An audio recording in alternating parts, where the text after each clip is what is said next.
Hello everyone, welcome to yet another session of the Daily News Analysis by SRIRAM'S IAS, where we take up the important articles from the Hindu newspaper and break them down for our understanding from the UPSC examination point of view. So let's start our today's discussion by taking the important articles which feature in the New Delhi edition of the Hindu newspaper. So with this, let's start with our first article for the day, which reads, Bill to amend ST list or scheduled tribes list of Chhattisgarh passed in Lok Sabha. Now, this article becomes important because it sheds light on the inclusion of the names of certain tribes as scheduled tribes and their inclusion in the scheduled tribes list. So this becomes important for us from the examination perspective, where we should know how exactly are the tribes enlisted as the scheduled tribes, who can enlist them, who is the authority to perform this function, are they enlisted on a state level or the national level, how many scheduled tribes are enlisted like this. We'll try to answer all these questions via this article. So the concept that we'll learn from this is how exactly are the tribes included in the scheduled tribe list. So let's start first by what has happened. So Lok Sabha has passed a bill. We are getting a sense of how this procedure will take place. The moment I mentioned Lok Sabha, it shows us that Parliament would be involved in deciding which tribe would be enlisted as the scheduled tribes in the scheduled tribes list. So the Lok Sabha has passed the Constitution Scheduled Tribes Order with the 55th Amendment Bill 2022 to include the Binjia community and synonyms for several other tribes on the scheduled tribes list of Chhattisgarh. So when we say scheduled tribes list of Chhattisgarh, here we get the sense that each state has its own separate scheduled tribes list. So two things we take from here. The first thing is that every state separately maintains its own list of the scheduled tribes. So we start from the first basic question: how do we define which tribe or which community of people is actually a scheduled tribe, and how do we include their name in the list? So we need to go into the definition process, or how to define which community is a scheduled tribe for the purposes of the laws of the country. So when we search the definition for this, the sad part is that the Constitution does not define the criteria for recognition of the scheduled tribes, and we find the criteria's first mention in the census of 1931 in the British Times, where the scheduled tribes were termed as backward, living in the excluded or partially excluded areas. So these three terms were the terms that started to be associated with them, where they are backward, which means that their social economic condition is not very civilized and developed, and they are living in excluded or partially excluded areas. That was the definition that we started with from census 1931. Obviously this was done to categorize certain tribes as scheduled tribes. So this definition stayed then, and for a long period of time we follow this definition only. However, in the Article 366 clause 25 of the Indian Constitution, there is mention of which kind of tribes would be taken or considered as scheduled tribes. So what does this article say? It only provides process to define scheduled tribes, which says that scheduled tribes mean such tribes or tribal communities or parts or groups within such tribes or communities as are deemed under Article 342 to be scheduled tribes for the purposes of this constitution. So the only thing that this article provides is that whatever Article 342, whichever community it decides as scheduled tribe, would be taken as a scheduled tribe for the purposes of the constitution. This was the mention that Article 366 makes. Then a committee was set up, the Lokur committee. This is a famous committee again which was set up to look into criteria for defining scheduled tribes. This committee recommended 5 criteria for the identification, which are worth noting for us. What are these 5 criteria? First is primitive traits. This primitive traits could mean the way these tribes live in their day-to-day habits, eating habits, living habits. If these traits can be considered primitive in nature, which means that they are not very alike the current methods of living, those would come under primitive traits. Then they have a distinct culture. The cultural aspect of these tribes can be very distinctly made out. Third one is their geographical isolation. This part of the criteria we also looked at in the 1931 census, where the tribe should be isolated. The fourth is shyness of contact with the community at large. So this quality or trait also they should exhibit, and backwardness. Political, social and economic backwardness of the community when we take all these 5 criteria together, we can arrive at which community is actually a tribal community and can be enlisted as a scheduled tribe for that particular state. So this was the criteria that was given.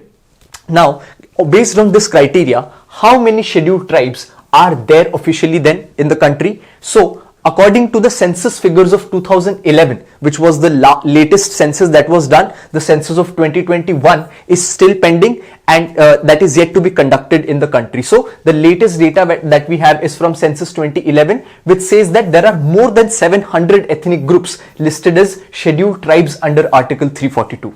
So over 10 crore Indians are notified as scheduled tribes. This is close to 8.6% of the total population of the country, and they constitute 11% of the rural population in India. So that's a significant number of scheduled tribes in India, and they're spread out in various areas, spread in various states. So there are some states which have larger scheduled tribe population, whereas other states do not have that much. There are certain states, 4 to 5 states, which have very negligible scheduled tribe population. So this is their distribution and their census process. Now let's come to the topic which we are taking out from the article, which is what is the process of inclusion of the communities in this scheduled tribe list. And this particular bill, as we saw, is taking into account to include these particular tribe. One is the Hatti tribe, which lives in the Transgiri area of Sirmaur district in Himachal Pradesh. So if the bill passes the inclusion of this particular tribe in the ST list, this particular tribe will get included in the ST list of Himachal Pradesh. Then 2 tribes from Tamil Nadu are sought to be included in the Tamil Nadu list. They are Narikovar and Kuruvikaran. These are hill tribes of Tamil Nadu. Then we saw the recent passing of the Bhinjia tribe. This is basically including all their synonyms. Various of these tribes are known by various names. That is why all those names which are floating out in the terminology with respect to these tribes, all of them would be included. And the Beta Kuruba as a synonym for the already categorized Kadu Kuruba tribe in the list of Karnataka. So these kind of changes are also involved in when we talk about including the names. Now let's come to what is the exact process. So as we saw, the genesis of the ST list is in the state. So the process also starts from the state, where the state has to formulate certain names of the communities, and it recommends those names or communities to be included in the ST list, and they give this recommendation to the Union Tribal Affairs Ministry, right? So from the state it goes to the central ministry, which obviously logically will be the Tribal Affairs Ministry, which reviews and sends to the Registrar General of India, right? The third person or the authority which comes for approval is the Registrar General. Then once these 3 people have approved it, the approval from the National Commission of Scheduled Tribes is required. So this proposal then is followed by the approval of National Commission for the Scheduled Tribes, which we know is a constitutional body and is tasked with the specific implementation of the rights of the tribal people, and to see that all those rights which are there for the safeguarding of the scheduled tribe communities, they are implemented. Yesterday we understood the concept of the 4th branch institution. This National Commission for Scheduled Tribes is an example of the 4th branch institution. So its approval is needed. Then this proposal is sent to the cabinet. If the cabinet has also approved this particular proposal, which is started from the state, then the final step is of the president's assent. And the what will the president give assent to? The president has to give assent to a bill that would be introduced in the parliament, which we saw from the article that a bill was introduced into the Lok Sabha for the inclusion of these communities' names in the ST list of the respective states. And if the bill passes, the president assents to this bill, and the Constitution Scheduled Tribes Order of 1950 is amended this way, and these communities will be then included in the ST list. So this was our discussion on the whole concept of how various communities are first identified as scheduled tribes, and then what is the procedure for them to get included in the scheduled tribe list for each state. This was the discussion on this particular article. We finished the discussion over here, and let's move on to our next article for the day. The next article reads, the Directorate General of Trade Remedies, which is shortly known as DGTR, proposes anti-dumping levy on Indonesian Viscose fibre.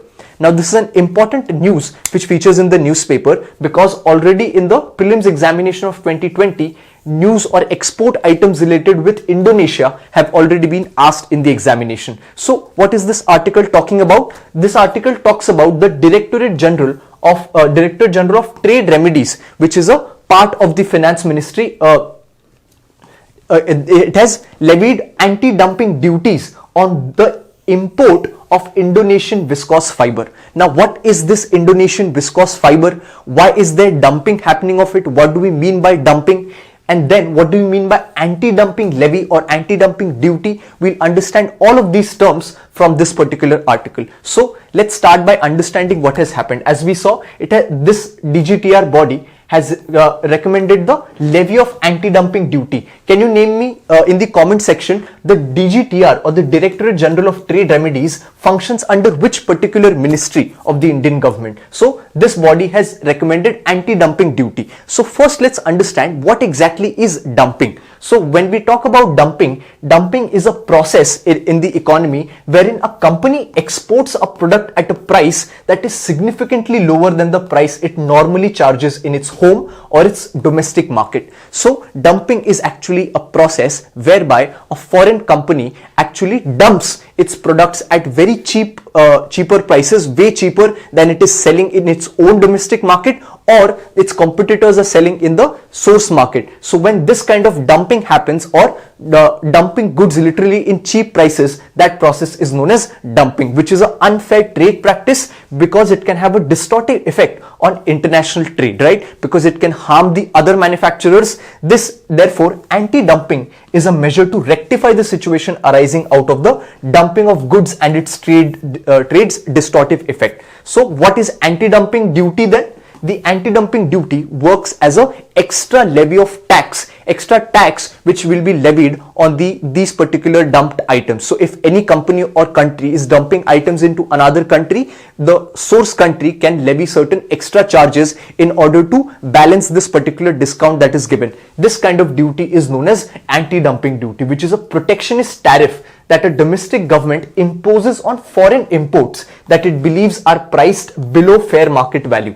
And in order to protect their respective economy, many countries impose duty on their products they believe are being dumped in their national market. This is an instrument for ensuring fair trade and is not a measure of protection per se for the domestic industry. Such dumped products have the potential to undercut local businesses and the local economy. Obviously, this is the direct impact, and therefore these anti-dumping duties provide relief to the domestic industry against the injury caused by dumping. So after understood what is dumping and what is anti-dumping duty, now let's come to the topic at hand, which is being levied on the viscose fiber that is being imported from Indonesia. So let's understand first, what is this viscose fiber? This viscose fiber is actually a mixture between the natural fiber and the synthetic fiber. So this is something in between, which is also known as rayon. This is the colloquial name for this fiber. Viscose fiber is also known by the name of rayon, which this terminology started in the year 1924. But earlier it was known as artificial silk. It was produced as a form of alternative to the natural silk. So the name viscose is derived from the way this fiber is manufactured, which is a viscous organic liquid is used to make both rayon and the cellophane. So how does it take place?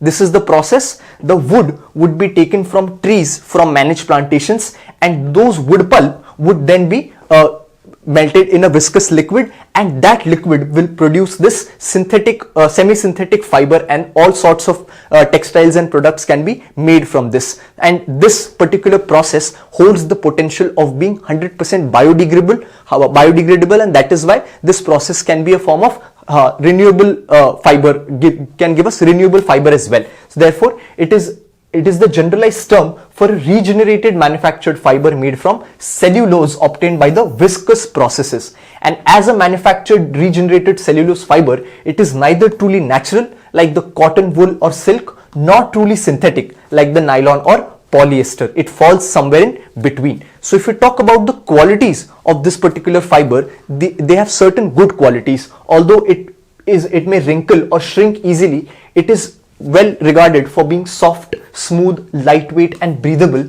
featuring excellent color retention and absorbency, draping qualities, and being versatile by blending nicely with other fibers. So there are quite a few good qualities for this fiber, and that is why this fiber is quite in demand. So it's dual qualities with having the capacity to be 100% biodegradable, renewable, and giving these good qualities. It is a fiber for the future, and that is why many countries are interested in leading the market for this. So this is the third most commonly used fiber in the world and has been hailed as a sustainable alternative to oil-based synthetic textiles such as polyester, acrylic, nylon, and spandex. So this is the good part about it, but there are certain examples where this sustainable, environment-friendly process is disrupted by usage of toxic chemicals, where a report by the Guardian saw that some viscose fiber manufacturers in China, India, and Indonesia are linked to major fashion brands were found to have using toxic chemicals to produce the viscose from this wood pulp, where in order to make the wood pulp dissolve more easily, certain toxic chemicals were used, and this has severe environmental damage. This causes severe environmental damage. So that is the sad part about it. But nonetheless, the fiber holds a lot of potential, and therefore a lot of countries are wanting to lead in the market.